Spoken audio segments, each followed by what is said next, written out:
CP Joshi ji Bhajpa के प्रदेश अध्यक्ष हैं, वो इधर उधर अपनी एमएलए लड़ने के लिए सीट ढूंढते घूम रहे हैं।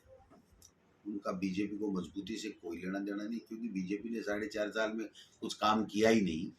रहा सवाल की अभियोजन स्वीकृति का, आज तक के इतिहास में जितनी बीजेपी ने 5 साल में दी उतनी तो हमने 4 साल पहले ही दे दी थी। और हमारे यहाँ बड़े से बड़ा व्यक्ति भी एसीडी पकड़ रही है जो भ्रष्टाचार कर रहा है। आप देखिए, हमारे मेयर जयपुर की, उसके पति के खिलाफ किसने की? बीजेपी ने किया रेड। आप देखिए, बाबूलाल कटारा जो आरपीएससी का मेंबर था, वो हमारे नियुक्त किया हुआ था। क्या उसके ऊपर जो रेड पड़ी या उसको जो गिरफ्तार किया, क्या केंद्र की सरकार ने किया है? हमने किया है। कितने आईपीएस होंगे, कितने आईएएस होंगे जिनके ऊपर जो ही सूचना मिलती है या इनपुट मिलता है उस पर कार्रवाई होती है और अभियोजन स्वीकृति मिलती है। ये तो इनके पास अब मुद्दे नहीं है, इसलिए इस तरीके के जो मुद्दे नहीं हैं उन मुद्दों को बनाने का वो प्रयास कर रहे हैं, जिसमें कामयाब नहीं होंगे।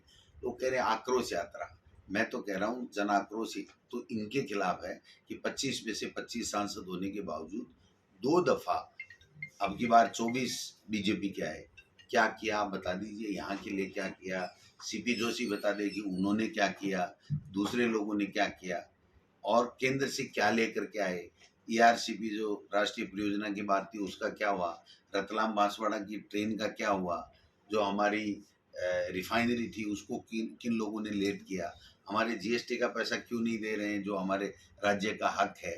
तो ये सब सवाल देश के लोगों के पास में हैं, और अब लोग समझने लग गए कि ये लोग बात केवल और केवल राज करना चाहते हैं। फूट डोलो राज करो जैसे अंग्रेजों की नीति थी, उस तरह के ऊपर ये चलने की चेष्टा कर रहे हैं। ये कभी कामयाब नहीं होंगे कांग्रेस को खत्म करने में। कांग्रेस वापस उठ खड़ी हुई है।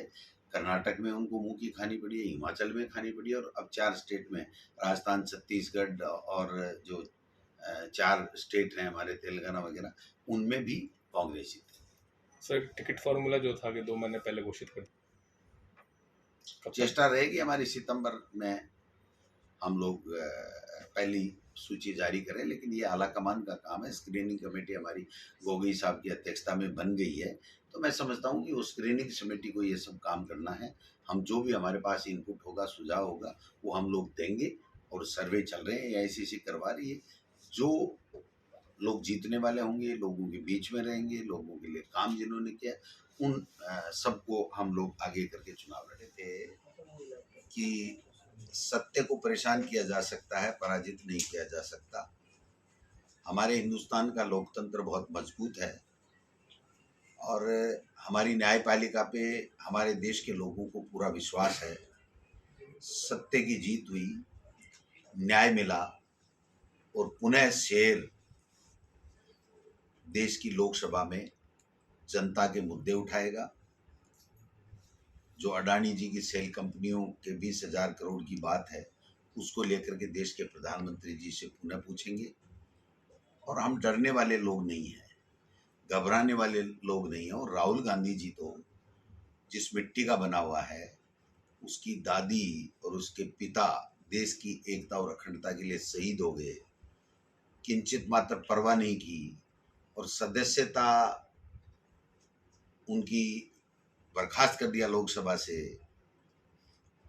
उनका मकान खाली करा लिया। लेकिन उस शख्स ने एक ही बात कही कि देश के लिए मैं मर मिट सकता हूँ, देश के लोगों के लिए मैं आवाज़ उठाता रहूँगा, चाहे मुझे कितना भी परेशान किया जाए। तो न्यायपालिका ने अपनी और विश्वसनीयता गहरी की है, आज बहाल की है उनकी सदस्यता। हम सब लोग, देश के तमाम लोग, चाहे वो कांग्रेस पार्टी के हों चाहे दूसरे लोग, सब इस बात की खुशी मना रहे हैं कि सत्य की जीत हुई और न्यायपालिका का और गहरा विश्वास पूरे देश के लोगों में हुआ। आदिवासी जो हमारा गौरव पर्व है, उसको हम लोग अंतर्राष्ट्रीय आदिवासी दिवस के उपलक्ष्य में मना रहे हैं, और पूरे देश में कांग्रेस पार्टी आदिवासी गौरव पर्व के रूप में इस 9 अगस्त को मना रही है।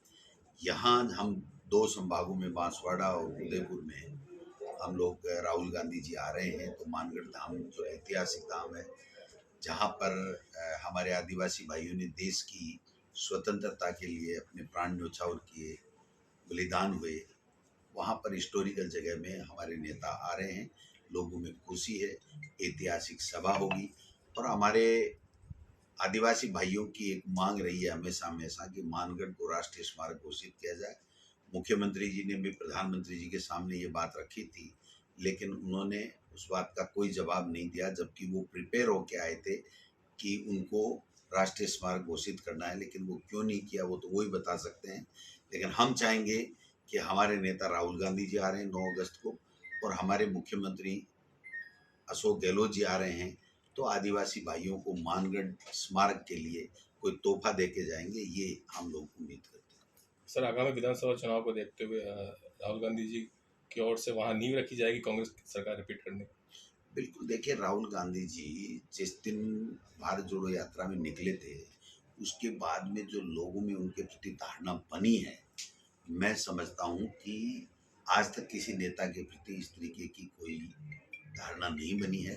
जैसे गांधी जी देश की आज़ादी के लिए निकल पड़े थे, वैसे आज जिस माहौल में देश जी रहा है, जो नफरत फैलाई जा रही है, जो संवैधानिक संस्थाओं का दुरुपयोग किया जा रहा है, जिस प्रकार से बोलने की आज़ादी छीनी जा रही है, जिस प्रकार से चुनाव आयोग को ले लीजिए और सब संवैधानिक संस्थाओं को जो है किस तरीके से षड्यंत्र का शिकार ये लोग बाग बना रहे हैं, मैं समझता हूँ कि आज अब समय आ गया है।